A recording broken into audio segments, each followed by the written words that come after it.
थोनायनि बाथ्रा जोंनि इयुन संसारनि गोसो थोनायनि बाथ्रा जोंनि इयुन संसारनि समायखिरा लाखा नों आंखौ लागोन होननानै समायखिरा लाखा नों आंखौ लागोन होननानै सान अखाफोरखौ नों साखि दोननानै सान अखाफोरखौ नों साखि दोननानै जारो फै दसे रायलायनि गोसो थोनायनि बाथ्रा जोंनि इयुन संसारनि गोसो थोनायनि बाथ्रा जोंनि इयुन संसारनि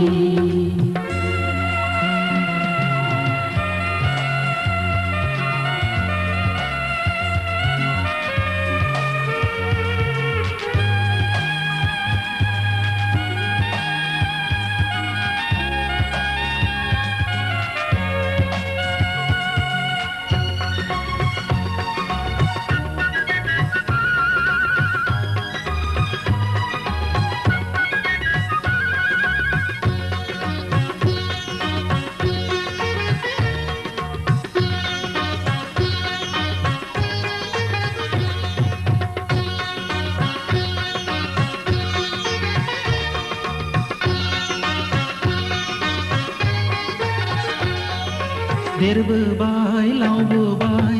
सिख्ला जाबाय आंखौ बरायनाय फावखौ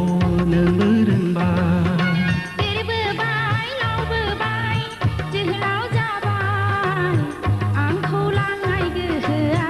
नोंहा जाबाय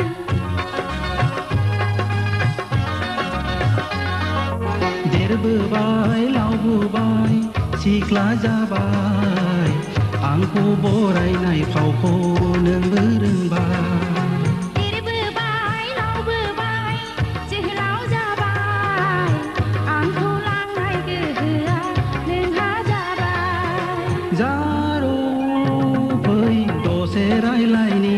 गोसो थोनायनि बाथ्रा इयुन संसारनि गोसो थोनायनि बाथ्रा जोंनि इयुन संसारनि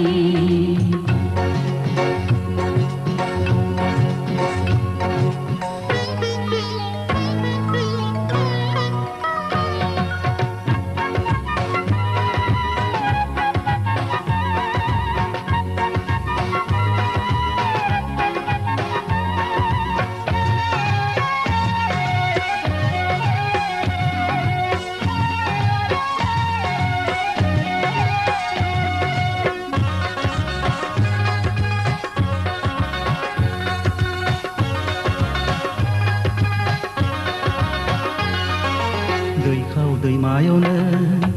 आंनि गाथोनावनो दैखाव दैमायावनो आंनि गाथोनावनो लामाखौ आन्दायना फैनो रायलायनो दान्दिसे बाथ्रा लामाखौ आन्दायना फैनो रायलायनो दान्दिसे बाथ्रा गोसोखौ खोन्थाथ' नों दा खालाम दावरा गोसोखौ खोन्थाथ' नों दा खालाम दावरा बरादाव थाबोला जागोन सानसे सानैजों हाबा बरादाव थाबोला जागोन सानसे सानैजों हाबा जारो फै दसे रायलायनि गोसो थोनायनि बाथ्रा जोंनि इयुन संसारनि गोसो थोनायनि बाथ्रा जोंनि इयुन संसारनि समायखिरा लाखा नों आंखौ लागोन होननानै समायखिरा लाखा नों आंखौ लागोन होननानै सान अखाफोरखौ नों साखि दोननानै सान अखाफोरखौ नों साखि दोननानै जारो फै दसे रायलायनि गोसो थोनायनि बाथ्रा जोंनि इयुन संसारनि गोसो थोनायनि बाथ्रा जोंनि इयुन संसारनि गोसो थोनायनि बाथ्रा जोंनि इयुन संसारनि